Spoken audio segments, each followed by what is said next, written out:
Hello, it's time for another fable.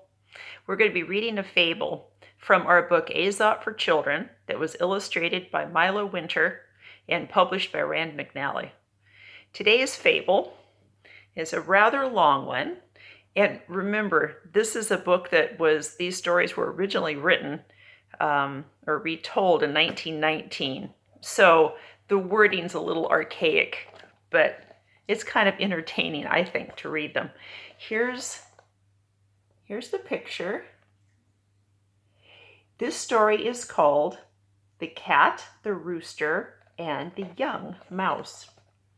So this mouse is going out in the world for the first time, and he's going to learn an important lesson. Let's see the world through his eyes. The Cat, the Rooster, and the Young Mouse. A very young mouse, who had never seen anything of the world, almost came to grief the very first time he ventured out. This is the story he told his mother about his adventures. I was strolling along very peaceably when, just as I turned the corner into the next yard, I saw two strange creatures. One of them had a very kind and gracious look, but the other was the most fearful monster you can imagine. You should have seen him. On top of his head hung pieces of raw meat. He walked about restlessly, tearing up the ground with his toes and beating his arms against his sides.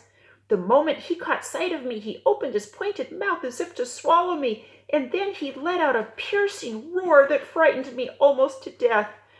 Can you guess who it was that frightened our young mouse? It was nobody but the barnyard rooster. It was the first one the mouse had ever seen.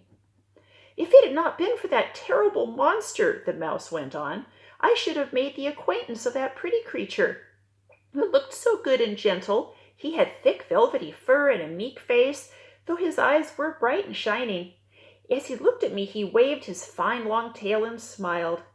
I am sure he was just about to speak to me when the monster I have told you about let out a screaming yell, and I ran for my life. My son, said the mother mouse, that gentle creature you saw was none other than the cat. The other was nothing but a bird who wouldn't harm you in the least. As for the cat, he eats us. Be thankful, my child, that you escaped with your life, and as long as you live, never judge people by their looks. And right there we have the moral. Don't necessarily judge people by their looks. You can maybe get a little hint about who they might be, but you never really know the real person or what's in their heart by how they look. One thing I wanted to mention from this, roosters don't really have raw meat hanging from their faces as the young mouse thought. That was how he saw it. It's just the comb and the wattle. They're a bright, fancy red. It's just the way roosters are made.